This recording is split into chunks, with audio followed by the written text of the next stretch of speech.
आज बात करेंगे एक ऐसे नेता की जो आज तक कुछ भी जीत नहीं पाई है, भाजपा के रहमो करम पर ही चल रही है, किंतु इन्होंने भाजपा की नीति, भाजपा के नारे के ही विरुद्ध बोल दिया है। जी, हम बात कर रहे हैं पंकजा मुंडे की।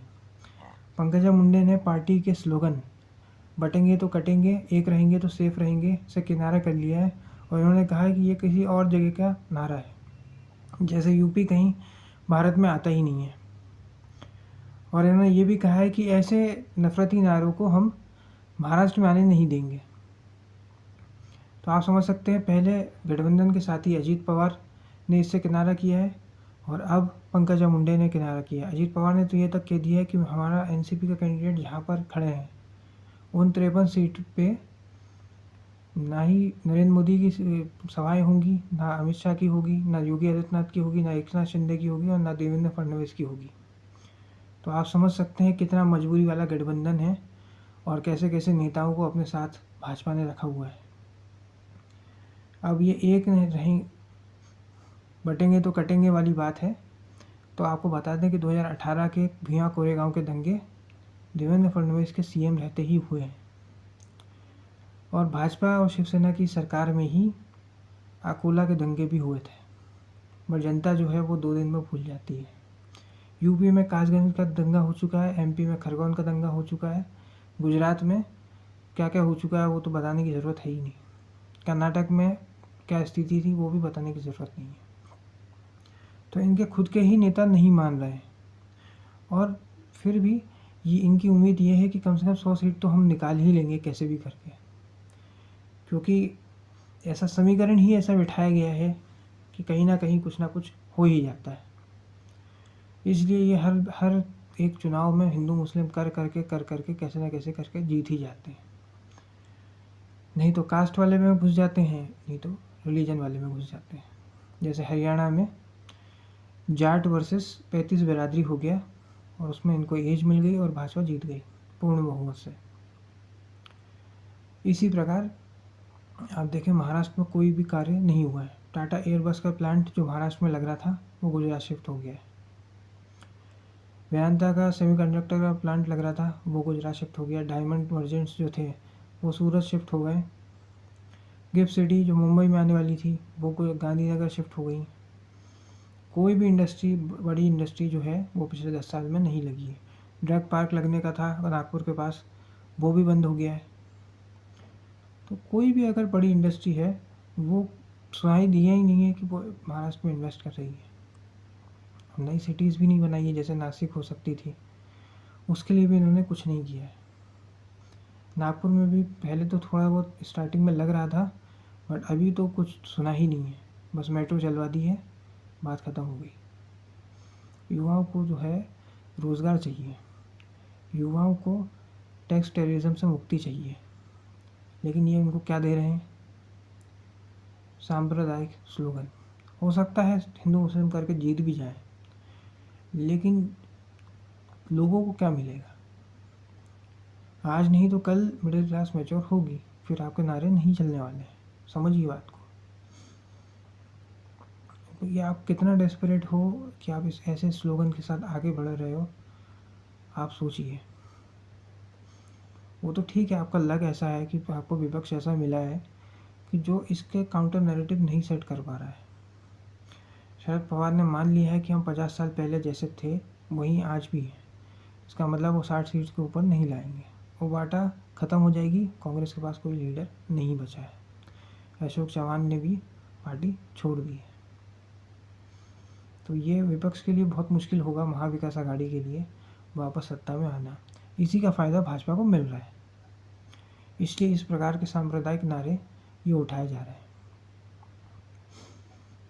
तो मैं आपको बता दूं, जिस कम्युनिटी की किस्मत उसके हाथ में होती है उसको आप हटा नहीं सकते हो, और मुसलमानों की जो किस्मत है उनके हाथों में। आप देखिए, प्लम्बर, इलेक्ट्रीशियन, कारपेंटर, पंचर जोड़ने वाले, ये सारे काम वो कम्युनिटी करती है, इसलिए उनको हटाया नहीं जा सकता।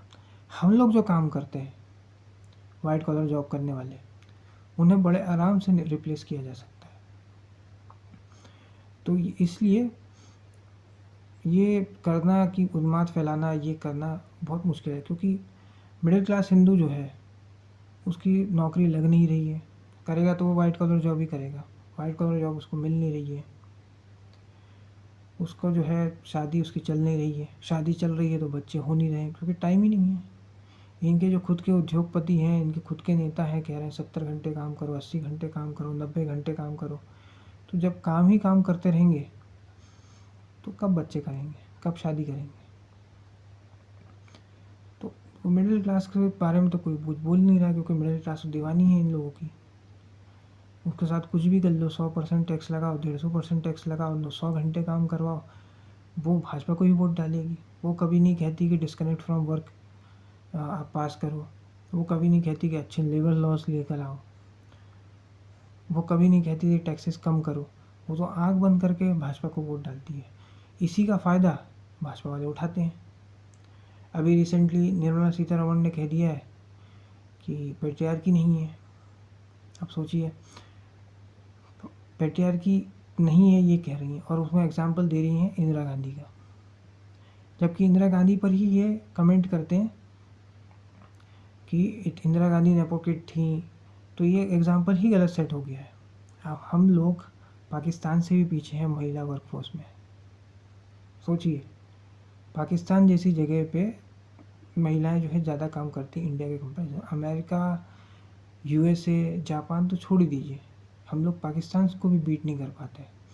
हम लोग वर्ल्ड हैप्पीनेस इंडेक्स में भूटान को भी बीट नहीं कर पाते।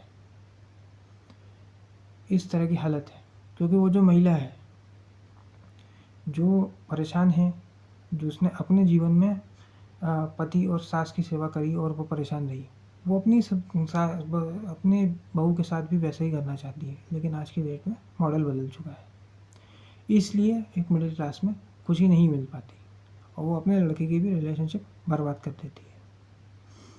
तो जब फैमिली होगी तो सोसाइटी होगी, सोसाइटी होगी तो देश बनेगा।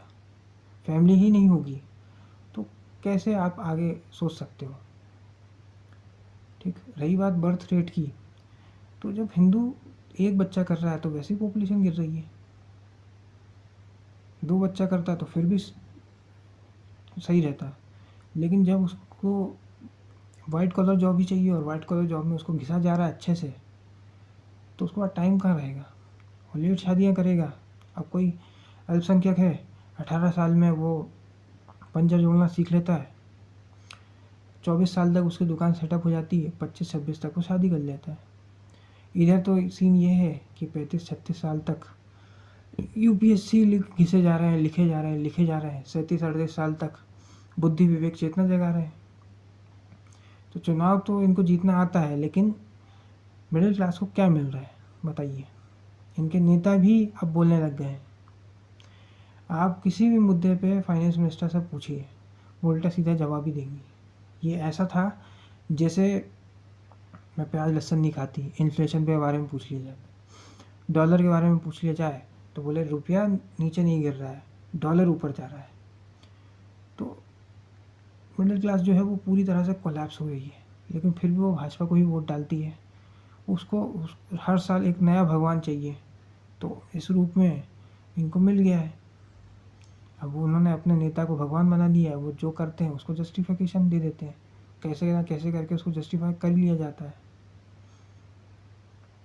अब वो समझना नहीं चाह रहे कि मिडिल क्लास जो है वो कोलैप्स कर जाएगी 5-10 साल के अंदर अंदर।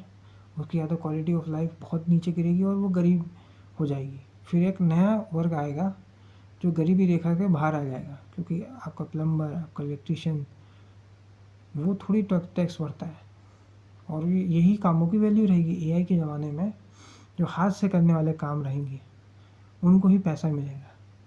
अब मिडिल क्लास को आप कह दो कि ठेला लगा ले तो वो सुन नहीं सकता है।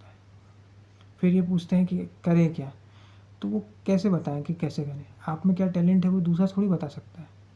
और छोटे काम आपको करने नहीं है, बड़े काम आपसे होंगे नहीं, क्योंकि आप स्टील प्लांट थोड़ी लगा सकते, उसके भी पैसा चाहिए। मिडिल क्लास में आप सर्वाइव कर नहीं सकते, एआई है। तो अब मिडिल क्लास को समझना होगा कि ये नारों के पीछे, नेताओं के पीछे, इनकी पॉलिटिक्स के पीछे ना जा कर के अपने फैमिली के ऊपर फोकस करें। फैमिली रहेगी तो सोसाइटी होगी, सोसाइटी रहेगी तो ही देश आगे बढ़ेगा। आज के इस वीडियो में इतना ही। अगर ये वीडियो आपको पसंद आया तो वीडियो को लाइक करें, शेयर करें और चैनल को सब्सक्राइब करें। धन्यवाद।